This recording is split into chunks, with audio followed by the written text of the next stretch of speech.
இயேசுவில் அன்புள்ளம் கொண்டவர்களே, கணக்கு தெரியுமா?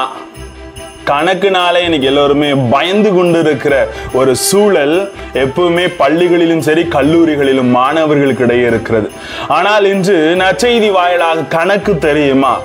1 99 எது முக்கியம், எதை கடவுள் மையப்படுத்தி சொல்ல விரும்புகிறார் என்ற ஒரு ஆழமான சிந்தனையை இந்த டிசம்பர் 10ஆம் நாள் திருவருகையின் 2ஆம் வாரத்திலே நாம் கடந்து சென்றிருக்கிற இந்த நாளில் இறைவன் நம்மை சிந்திக்க அழைக்கிறார். வாங்க வார்த்தையோடு பயணம் செய்து அறிந்து கொள்ளுவோம்.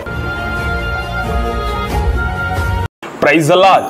இயேசுவுக்கே புகழ், இயேசுவுக்கே நன்றி.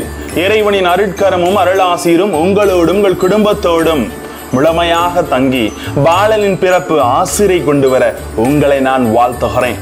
அன்பில் இனியவர்களை, 199 கணக்கு தெரியுமா? எது பெருசு எது சின்னசு அப்படின்றது இல்ல கேள்வி. இது ஒரு வித்தியாசமான சிந்தனைக்கு அழைப்பு விடுகிறது. 1 தெசலோனியர் 5:11 ஒருவருக்கொருவர் ஊக்கமூட்டுங்கள், ஒருவர் வளர்ச்சியடைய செய்யுங்கள் என்று வார்த்தை சொல்லித் தருகிறது. தேடி வந்த தெய்வம் கடவுள் ஒவ்வொருவருக்கும் முக்கியம். ஒருவர் ஏழை என்பதற்காகவோ பாவி என்பதற்காக கடவுள் அவரை புறந்தள்ளி விடுவதில்லை. இன்னும் சொல்ல போனால், இழந்து போனதை தேடி மீட்கவே மானிட மகன் வந்திருக்கிறார் என்று லூக்கா 19:10 தெளிவுபடுத்துகிறது. அன்பார்ந்தவர்களே, இயேசுவுக்கு ஒவ்வொருவரும் முக்கியம். அவர் இழந்து போனதை மட்டுமல்ல, காணாமல் போனதை தேடி கண்டுபிடிக்கவே வந்திருக்கிறார் என்பதை நற்செய்தி வாயிலாக நமக்கு உணர்த்தப்படுகிறது.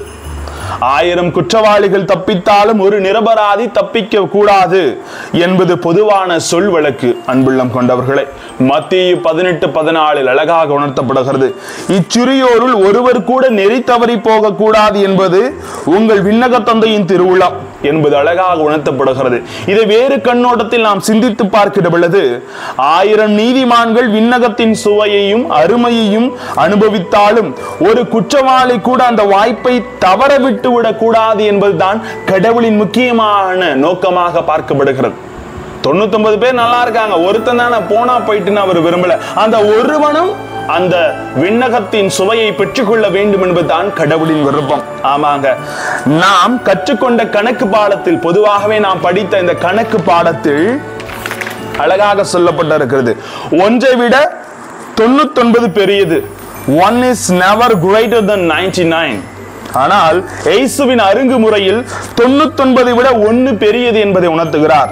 1 is greater than 99 அப்படின்னு நமக்கு சொல்லி தருகிறார்.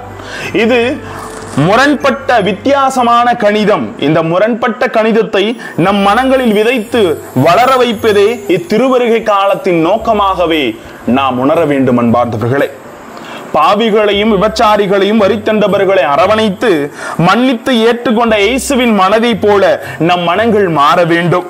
இதுபோல நாம் கற்றுக்கொள்ள வேண்டிய வித்தியாசமான கணிதம் என்பதை அவர் உணர்த்துகிறார்.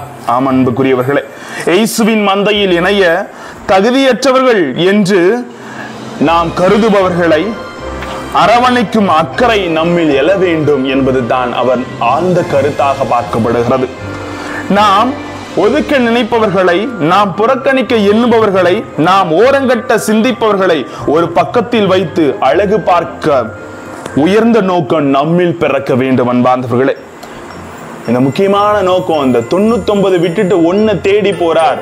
அந்த 1000 திரும்பி வருகிற பொழுது அந்த ஒரு ஆடு கிடைத்த மகிழ்ச்சியை விட 1000 பாதுகாப்பாக திரும்பி வந்திருக்கிறார் என்ற மற்றற்ற மகிழ்ச்சி தான் அங்கு நமக்கு ஒரு உண்மையான ஆழ்ந்த அர்த்தத்தை சொல்லி தருகிறது. அதனால தான் கடவுளின் அன்பின் பல்வேறு பரிணாமங்கள் இங்கு உணர்த்தப்படுகிறது. அன்பார்ந்தவர்களே, அது எப்படி என்றால், இறையன்பு ஒவ்வொரு தனி மனிதருக்குரியது என்பதை உணர்த்துகிறார். அது பொறுமை உள்ளது. பேஷன்ஸோட வெயிட் பண்றாங்க பாத்தீங்களா, திரும்பி வரும். 1000 தேடி சென்ற ஆட்டை கண்டுபிடித்து கொண்டு வருவார் என்ற அந்த பொறுப்பும் பொறுமையும் நமக்கு தேவை. தேடும் அன்பு, சீக்கிங் லவ் நம்மகிட்ட இருக்கிறதா?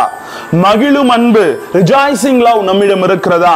காக்கும் அன்பு, ப்ரொடெக்டிங் லவ் நம்மிடம் இருக்கிறதா என்பதை சிந்திப்போம். ஆம் அன்புக்குரியவர்களே, திருத்தூதர் பணி 20:29 சொல்லுவது போல, உங்களை விட்டு நான் சென்ற பிறகு கொடிய ஓநாய்கள் உங்களுக்குள் நுழையும் என்பது எனக்கு தெரியும் என்று சொல்லுவது போல, எத்தனையோ டிஸ்ட்ராக்ஷன், எத்தனையோ துன்பம், துயரம், எத்தனையோ ஓநாய்கள் நம்மை வந்து சிதைக்க விரும்பலாம். சிதறடிக்க விரும்பலாம். ஆனால் இதையெல்லாம் தாண்டி அவரது அன்பை உணர்ந்து பாலன் இயேசுவை நம் இதயத்திலும் எண்ணத்திலும் உள்ளத்திலும் குடும்பத்திலும் பிறக்க வைக்க வேண்டும் என்று எண்ணுகிறவர்கள் இந்த கணிதத்தை சரியாக உணர்ந்து கொள்ள வேண்டும். 1 முக்கியமா 99 99 தான் பெரிது என்றால் வாழ்க்கை இழந்து விடுவோம். 1 முக்கியம் என்பதை அறிந்து கொள்வோம். வாழ்க்கை ஆசீர்வாதமாக இருப்போம். ஜெபிப்போமா? அன்பு இறைவா, உமது அருளின் காலத்தில், உமது திருவருகை காலத்தில் எங்களை ஆயத்தம் செய்கிற இந்த நேரத்தில் எங்களை தேடி வருகிற ஆயன் நீர் என்பதை உணர்ந்து அந்த ஆயனுக்கேற்ற செம்மறிகளாக எங்கள் வாழ்க்கையை அமைத்து கொண்டு ஒவ்வொருவரையும் அரவணைத்து வாழ எங்களோடு தங்கும் ஆண்டவரே. Praise the Lord.